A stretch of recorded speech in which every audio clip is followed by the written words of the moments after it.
جی آج ہم موجود ہیں لاڑکانہ سول ہاسپٹل میں. ہمارے ساتھ ہے موسٹ سینئر ڈاکٹر محمد شریف پیرزادہ صاحب جو ریٹائر کی طرف جا رہا ہے. آئیے ان سے بات چیت کرتے ہیں تو اس نے کس طرح سے عوام کی خدمت کی ہے, مریضوں کی خدمت کی ہے اور اس کا کیا کہنا ہے.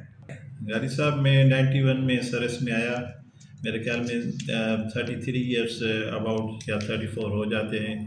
تو میں نے سندھ کے مختلف دیہات میں شہروں میں کام کیا ہے. میں نے حیدرآباد سینٹرل جیل میں کام کیا تھا جو میری بڑی فرسٹ اسائنمنٹ تھی. اس کے بعد جو ہے نا میں سکھر میں رہا ہوں, انور پراچا ہاسپٹل میں رہا ہوں, اور لاڑکانہ کی پیریفری میں رہا ہوں. میں نودرے کا MS رہا ہوں, گڑی خدا بخش کا رہا ہوں, اور میں DHO آفس میں رہا ہوں. میں DSGC کا انچارج رہا ہوں. تو یہ میری جو ہے نا سروسز میں اسائنمنٹس رہی ہیں جو موسٹلی جو ہے نا ایڈمنسٹریشن گراؤنڈ پہ رہی ہیں. اور آپ کو چیلنجز بھی آئے ہوں گے, آپ کیسے اس کو فیس کیا ہے؟ تو بھائی جو آپ کا جو فائل ہے نا وہ ہر سال موٹا ہو جاتا ہے. تو بدبختی یہ ہے کہ کبھی میری سروس میں مجھ پہ جو ہے نا مالی بدعنوانیوں کا یا بے قاعدگی کا کبھی دوست اور دشمن نے کبھی الزام نہیں لگایا. تو اکثر طور پہ یہ ہوتا تھا جو ہمارے سینئر ہوتے تھے وہ کہتے تھے بھائی یہ میرا کہنا نہیں مان رہا یا ہمیں جو ہے نا ریفیوز کر رہا. سو یہ چیزیں ہوتی تھی. اور میں نے بہت سارے شوکاز دیکھے ہیں, میں نے ایکسپلینیشن دیکھی ہے چیف سیکرٹری کی طرف سے, سیکرٹری ہیلتھ کی طرف سے, میری پرسنل ہیئرنگس ہوئی ہیں. تو اللہ کے فضل سے میں ان ساری چیزوں سے کلیئر ہو جاتا تھا, مگر تکلیف ہوتی تھی. سو یہ لوگ دیتے ہیں, جو بھی بندہ جو ہے وہ اپنی حق کی راہ پہ چلتا ہے تو تکلیفیں تو ہوتی ہیں. ویسے بھی اس کے پرائیویٹ کلینکیں ہیں, پرائیویٹ ادھر بیٹھتے ہیں سینٹروں میں. آپ نے کلینک کیوں نہیں کھولی اور اس کی کیا وجہ ہے؟ میں اپنے بارے میں تو نہیں کہنا چاہیے, ویسے میں درج صفت ملتی ہے, وہ کافی ملتی ہے, بہت اچھی سیلری ملتی ہے, ہمارا اس میں گزارا ہو جاتا ہے.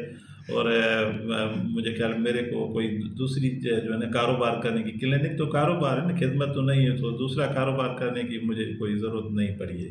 بنگلے بنائے, سینٹر بنائے, آپ نے کیا بنایا ہے؟ دوست بنائے اور اس کے بعد ذہنی سکون بنایا ہے. تو کبھی کبھی جو ہے نا میں کوئی ٹرنکولائزر نہیں لیتا, مجھے نیند آ جاتی ہے آرام سے, کوئی میرے ضمیر پہ جو ہے نا بوجھ نہیں ہوتا. تو سینٹروں کے حوالے سے میں آپ کو بتاؤں کہ جنہوں نے بھی سینٹر بنائے اور یا جو عمرہ کرنے جاتے ہیں یا دوسرے مذہبی مقامات پہ کمپنی کی طرف سے جاتے ہیں, تو وہ کوئی ایسی چیز نہیں ہے. ہر ایک کو بندے کو کوئی اتنی لمبی جو ہے نا زندگی نہیں ہوتی. تو یہ میرے خیال میں جو ہے نا جیسے ہم ہیں, میں اپنی طرف سے مطمئن ہوں. آخری سوال, آپ کا کوئی میسیج ہو پبلک کے لیے, ڈاکٹروں کے لیے, کیا کہنا چاہیں گے؟ تو میسیج میں کوئی دانشور نہیں ہوں یا کسی کو ابھی کوئی سننے والا بھی نہیں ہے, مگر بہتر یہی ہے کہ بندے کو خدمت کرنی چاہیے, اپنی روزی روٹی ایمانداری سے جو ہے نا ارن کرنی چاہیے.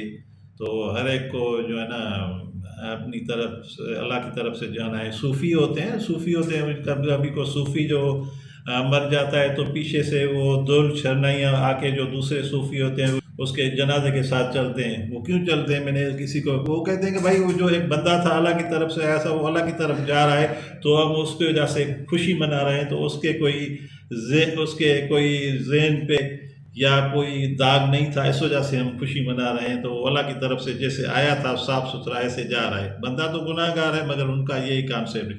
سو زندگی مختصر ہے, ہر ایک کو جو ہے نا اسٹرگل کرنی چاہیے, اپنی روزی جو ہے نا حلال کی کرنی چاہیے. تو میں تو یہی کہوں گا. ٹائم دیا جی. آپ شریف صاحب کی باتیں سنی. شریف صاحب کا کہنا ہے کہ میں نے صاف ستھری زندگی کی ہے, ابھی بھی میں جو ہے اگر کروں گا صاف ستھرائی کروں گا. رجا خان میدان نیوز لاڑکانہ.